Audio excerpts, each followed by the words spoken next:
la sugestología, exactamente la sugestología es la base psicopedagógica del aprendizaje acelerado a través de un elemento de pedagogía que se conoce con el nombre de, con el nombre de sugestopedia. De sugestopedia, de la sugestopedia.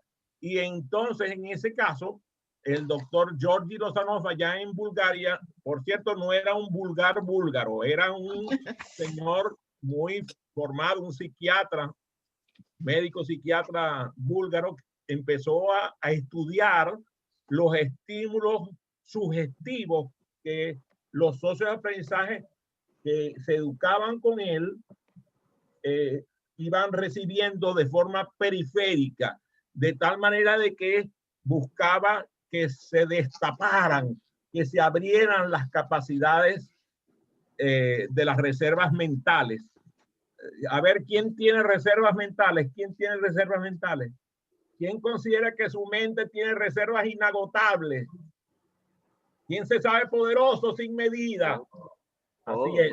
Entonces, eso lo sabía él, pero entonces decía, ajá, esas reservas están ahí, ¿cómo hacemos para liberarlas, para que se potencia? Entonces empezó a aplicarlo. Originalmente lo empezó a aplicar desde la psiquiatría, desde el área que él se movía. Empezó a utilizar las sugestiones en ambientes quirúrgicos. Incluso yo llegué a presenciar una operación de apéndice, una apendicectomía, en donde el paciente estaba despierto a la hora de hacer la cirugía y a través de las sugestiones simplemente estaba contento, hablaba con los médicos, con las enfermeras, lo operaron, salió de la cirugía y todo el mundo estaba con los ojos blancos y sin vista porque ahí no hubo anestesia. No lo hipnotizó. O sea, a fuerza de puras sugestiones, él lograba esos resultados que a veces suenan así como a un poco de hocus pocus, ¿no? Pero claro, en este caso lo que hizo fue agarrar lo que aprendía de ese mundo y llevarlo al mundo de la enseñanza y la educación, de tal manera que lograba la atención ya no solamente consciente de los estudiantes, sino paraconsciente. ¿Qué será eso de paraconsciente, Dios? Suena así como para paralelepípedo. A ver, ¿qué será eso de paraconsciente? A ver, un psicólogo que anda por ahí perdido en Australia. Es que el paraconsciente no es lo mismo que es el mismo inconsciente, pues sencillamente es esa parte tuya que siempre te activa, pero que tú no controlas conscientemente. Ese es el elemento. Y las sugestiones precisamente calan porque van allí, al inconsciente, donde calan. No hace falta hipnotizarte. Si la sugestión va bien, la va a captar tu inconsciente, que es quien interesa a la sugestión. La única manera de que la sugestión no funcione es que tú digas que no funciona. Claro, lo que es conscientemente. Interrumpa la sugestión. Si tú no confías en la persona, dudas de la persona, dudas de ti mismo, entonces la sugestión no funciona. Y precisamente de eso se daba cuenta mi querido maestro Lozanov. Empezaba a utilizar las percepciones periféricas de los estudiantes. O sea, se daba cuenta de que, por ejemplo, él colocaba letreros con palabras en las paredes y de pronto hacía mediciones y se daba cuenta que la gente había aprendido las palabras que estaban en las paredes. De pronto pasaba imágenes de forma lateral o en la parte de atrás de la sala y las imágenes empezaban a involucrar a los socios de aprendizaje en los ambientes en donde se hablaba el idioma. De pronto empezó a utilizar la música también, la música barroca, especialmente la música afinada a 60 ciclos por segundo, para influir en la mente de los socios de aprendizaje, de tal manera de que entonces entre el humor, la sorpresa, los juegos, las canciones, la danza, el arte, hacía esa mezcla que hacía que los socios de aprendizaje se involucraran, en ese caso era principalmente en la educación en idiomas, porque esa era la especialidad de la institución donde él trabajaba. Él creó el Instituto de ¿cómo se llama? De Suggestopedia, enseñaban idiomas, y entonces él empezó a darse cuenta de que los avances de estos estudiantes hacían que de pronto una persona que hubiera tardado 2, 3 años en aprender un idioma, lo aprendía rápidamente. De hecho,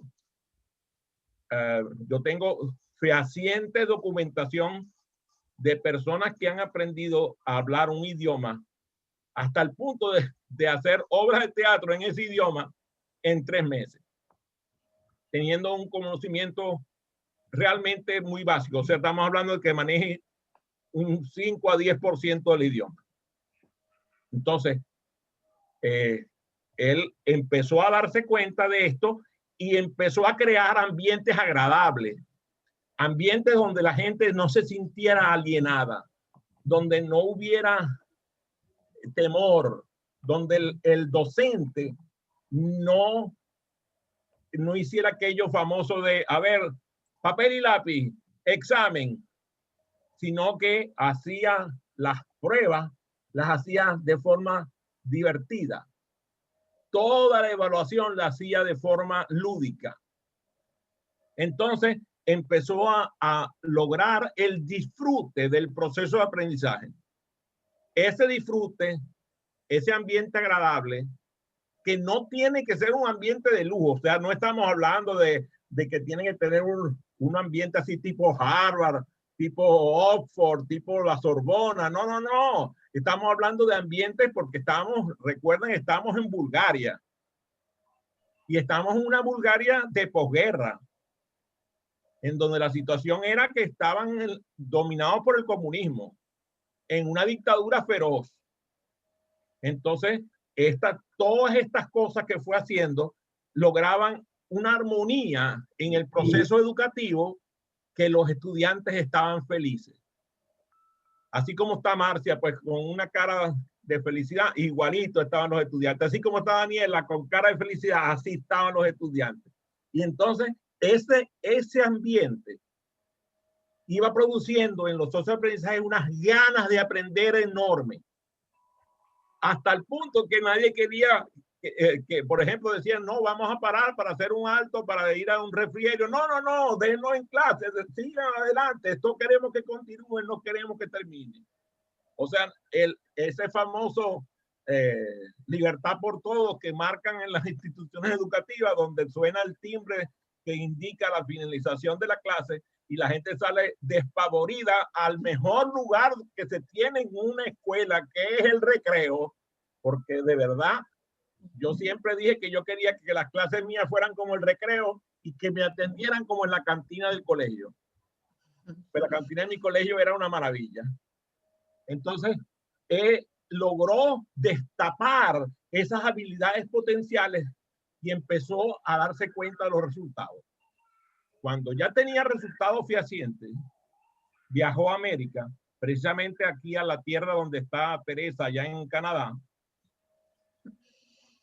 Lo invitaron, llevó sus descubrimientos, de allí fue a los Estados Unidos, a California, se reunió con varios de nosotros para mostrar los resultados que estaba obteniendo. Y entonces, ¿qué pasó?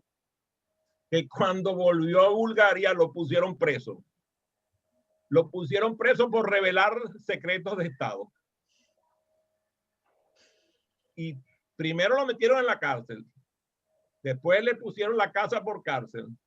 Y por último le pusieron la Universidad de Sofía por cárcel. Y estuvo así preso en Bulgaria hasta que cayó el muro de Berlín y Bulgaria fue, digamos, cayó la dictadura de Bulgaria. Luego se mudó en Austria, se mudó a Viena, que gracias a Dios tuve la oportunidad de ir a visitarlo allá y tomar con él el programa allí, y fue una cosa maravillosa. El asunto era que él rompía con la tradición. Y ustedes saben que eso es lo peor que puede hacer un educador, romper con la tradición. Porque entonces el status quo empieza a a buscar destruirlo. Pero con todo y eso, las alianzas que logró establecer llegaron a que la UNESCO tomara sus descubrimientos y decretara que eso iban a esparcirlo por el mundo. Eso se quedó, como siempre, en un saludo a la bandera. Y no llegó a ser voz populi. De hecho, cuando nosotros empezamos, y aquí hay personas que me conocen desde esa época, cuando empezamos en los años 90 a llevar el aprendizaje acelerado al mundo corporativo, nos miraban como gallina que mira sal, porque no pensaban que nosotros podíamos lograr los resultados que estábamos prometiendo. Aquí está Carlos, que no me deje mentir, ahí está Gerardo, que también no me deja mentir, porque estaban precisamente en las empresas que nosotros logramos influir positivamente con resultados maravillosos. Igual que a Adrián Cotén en Venezuela, hubo personas en Canadá, en los Estados Unidos, en México, en Brasil, que empezaron digamos, a convertir el trabajo de los Lozanov con la Sujestopedia en lo que ahora se llama aprendizaje acelerado, que es, entonces decimos que el padre del aprendizaje acelerado se llama Georgi Lozanov. A ver, me gustaría hacerles una pregunta. ¿Cómo se sienten con lo que vamos conversando respecto a los fundamentos psicopedagógicos del aprendizaje acelerado? Me gustaría que alguno me dijera un comentario. ¿Será? Ya tengo casi. A ver, Jessica. Yo, interesada en la historia y en conocerlo, también he estado leyendo un poco de Lozanov y se me hace muy interesante, pues, cómo era la concepción de la capacidad de, como dicen, reservas mentales o de retención humana, previo a los trabajos de Lozanov y cómo, pues, ha avanzado hasta hoy en día, ¿no? Entonces, me llama la atención y me da curiosidad seguir aprendiendo más. Muy bien, muchas gracias, Jessica. A ver, ¿quién me hace un comentario adicional? Uno nunca deja de aprender contigo, por ejemplo. Cada día tú despiertas en nosotros una cantidad de preguntas que hace que nos queramos mover y aprender más. Muchas gracias, Tili. Por la forma en que tú trabajas la mente nuestra. Y fíjate que precisamente lo que busco es impactar en su memoria, lograr a través de la repetición el impacto y la asociación, que su memoria recuerde lo que aprenden al lado nuestro. Lo que tú no recuerdas, no lo aprendiste. Eso es un hecho. Si tú no lo recuerdas, no lo aprendiste. Si no, hagamos una prueba, pues. ¿Quién aprobó química en bachillerato? ¿Quién aprobó química? Muy bien. A ver, Oscar, descríbeme la ley de Boyle. Creo que no te escuché. Gracias. No. Sí, yo conozco la frase, nosotros lo decimos distinto, decimos mejor pásame la salsa, ¿no? Entonces, fíjate qué interesante. Si tú no lo recuerdas, no lo aprendiste. Eso es un hecho. Entonces, ¿qué pasó? Lozanov estudió al principio de sus investigaciones con la Sujestopedia a los gurúes allá en la India y se dio cuenta que algunos de ellos eran capaces de recitar textos religiosos durante un año, leer un texto religioso durante un año y al año repetirlo de memoria sin cambiar la palabra. Claro, él dijo, aquí hay algo raro, o sea, esta gente lo que tiene una grabadora metida en la mente. Pero entonces lo que se dio cuenta era la manera de respirar. Empezaban a hacer esos ejercicios que mucha gente los hace en el yoga sin saber que están aprendiendo métodos de respiración que pudieran utilizar para aprender idiomas, para aprender matemáticas, para aprender arte, para aprender lo que quisieran. Pero claro, lo usan para hacer ejercicios. Esos ejercicios de respiración que utilizaban en la India les permitían a estos hombres santos de allá de la India tener una memoria descomunal. Entonces él empezó a ver cómo era la respiración y empezó a traer esos métodos de respiración que permitían la memorización a muy largo plazo de gran cantidad de información. Esa, digamos, lo que llama, algunos lo llaman hipermnesia, capacidad de recordar cosas durante largo tiempo. A ver, ¿cuál era el teléfono de tu casa cuando tú tenías 5 años de edad? 554-3257. Entonces, quiere decir que tu memoria es prodigiosa, ¿verdad? Yo me acuerdo cuando en mi casa había teléfonos de 4 cifras. Yeah. Me acuerdo del de 5, me acuerdo del de 6, me acuerdo del de 8. O sea, yo me acuerdo de los números telefónicos y nunca llevaba una agenda. Y me sé los números telefónicos de toda mi familia. Entonces tú dices, un momentico, ¿cómo es posible que yo me sepa todos estos números telefónicos, pero se me olvidan las palabras? O se me olvida lo que acabo de estudiar sobre la memoria. O se me olvida lo que acabo de estudiar sobre cualquier otra materia. Lo que pasa es que la mente tiene una capacidad de atención que discrimina.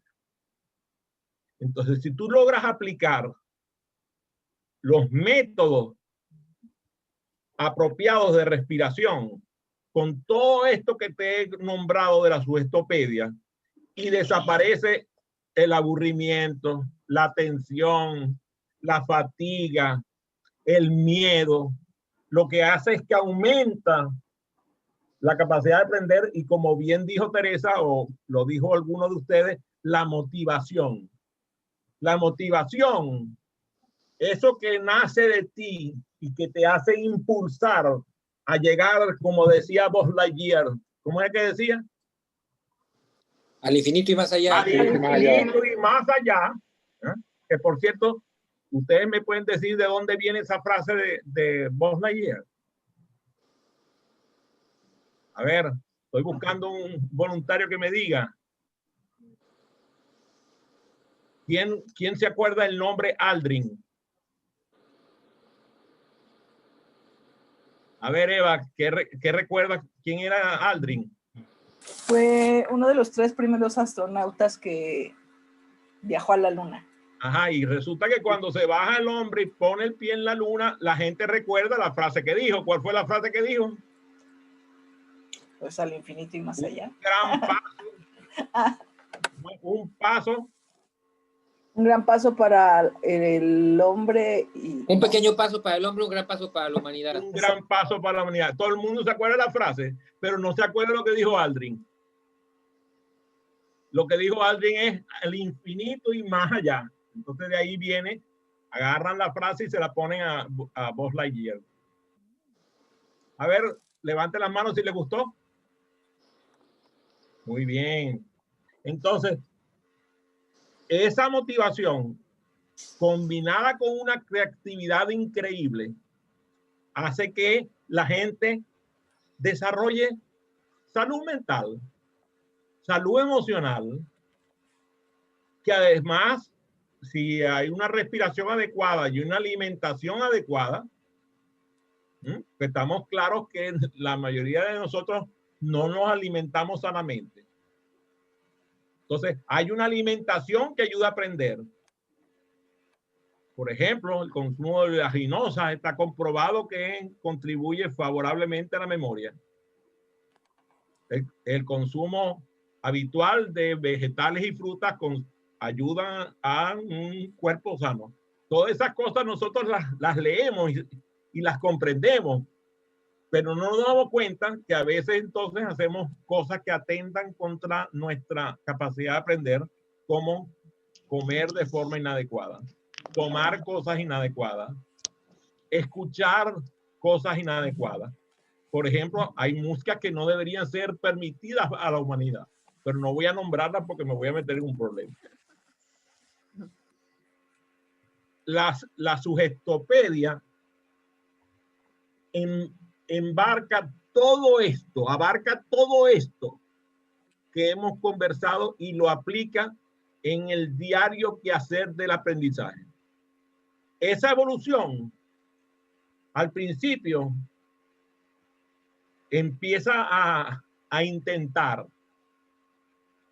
pero de pronto Lozanov empieza con lo que llama el concierto pasivo, utilizando música barroca en un ambiente de penumbra, leyendo textos a la audiencia, lograba que la audiencia recordara y memorizara el texto que acababa de leer.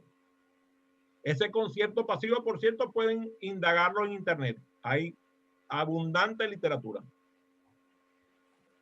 con instrucciones precisas para realizar la relajación previa al concierto pasivo en un ambiente determinado, con una voz determinada, logra unos resultados pasmosos. Claro, si tú llegas a una escuela, aquí está Eduardo que no me deje mentir, yo llego a su escuela y empiezo a conducir un ejercicio de concierto pasivo sin preparación al personal docente, el personal docente va a pegar el grito al cielo. ¿Qué es esto? ¿Están tratando de embrujar a los estudiantes o qué? Pero si tú preparas al docente de tal manera que el docente adquiera las habilidades del uso del aprendizaje acelerado y empieza a aplicar estos métodos como el concierto pasivo, los resultados que empieza a dar en el estudiantado son tan asombrosos que no puede quedar la más leve duda de que estás haciendo lo correcto. Eso significa educar al docente, educar al dueño, al administrador del instituto educativo y también a los estudiantes. Pero resulta que los estudiantes son los más fáciles de educar. Ustedes dirán, oye, tú como que no has ido a la escuela donde yo estoy. Pero la verdad es que yo he ido, sí, a muchas escuelas de toda índole. He ido a escuelas primarias, secundarias, a colegios universitarios, a college, que aquí están divididos el college y la universidad. Y hemos aplicado técnicas de este tipo. Y la primera resistencia la tenemos de las autoridades administrativas. La segunda de los docentes. Y los que menos rechazan el método son los estudiantes. Porque la verdad es que muchos estudiantes lo que están es cansados. De hecho, el nivel, por ejemplo, de dropping de la gente que se da de baja aquí en el sistema educativo es de susto. En España, 50% de la gente de bachillerato se está dando de baja. 50%. Si empezamos a ver las cifras en México, en Estados Unidos, nos asustamos. Porque la verdad es que la gente está harta de ir a clase. No les gusta, los aburre. Les da materia que no sirve para nada. Entonces, lo que presenta Lozanov es un método que permite que el aprendizaje ocurra en una forma distinta. Desde el amor, desde la libertad, donde todo funciona con base en los valores humanos. Abro el periodo de preguntas. ¿Por qué no se enseña esto en las universidades? ¿Por qué no capacitan a los docentes en esto? Bueno, nosotros hemos educado a algunas universidades. Por ejemplo, la Escuela Agrícola de la Región Tropical Húmeda, la EARTH, en Costa Rica, que es una escuela de altísimo nivel, con reconocimiento incluso a nivel mundial, formó con nosotros desde el vicerrector hasta prácticamente el 80% del personal docente. Hemos hecho incursiones, por ejemplo, en el TEC de Monterrey. El TEC de Monterrey, como saben, es una casa de estudios demasiado grande. Entonces, hemos logrado en algunos campus entrar, pero claro, el sistema mismo se traga a los docentes. Y esos docentes lo que terminan es frustrados y yéndose de la universidad. Hemos funcionado con algunas universidades públicas en diferentes partes del mundo y yo personalmente he ido a dar conferencias en diversas universidades en varios países con resultados estupendos con los estudiantes, mediocres con los docentes y terribles con los administradores. Porque se ven asustados, porque lo que piensan es que van a perder público. Eduardo. Sí, yo como experiencia en el colegio, se sigue dando importancia a la información, al conocimiento y no al proceso. Las mismas materias y el trabajo que esto exige supuestamente a los maestros, y los maestros siguen y seguimos pensando que esa información es la verdaderamente importante y no el proceso de enseñanza. Y entonces, al perdernos en entregar resultados del 2 más 2 es 4, dejamos de enseñar a los alumnos el por qué el 2 más 2 es 4, ¿no? El proceso del aprendizaje, ¿no? Y entonces, yo te puedo comprobar que 2 más 2 no es 4. Porque si yo somos 2 peras y 2 manzanas, no son ni 4 peras ni 4 manzanas. Así es. Entonces, igual si te digo que la distancia más corta entre 2 puntos no es una línea recta, entonces muchos docentes van a decir que yo estoy loco. Pero la verdad es que no están pensando, no están educando al pensamiento lateral. La semana que viene voy a volver para continuar el tema de los principios psicopedagógicos del aprendizaje acelerado y voy a presentar algunas de los avances que dio la esposa de Lozano, Evelina Gateva. Así que la semana que viene los espero en este mismo canal. Detengo la grabación para podernos despedir. Muchas gracias.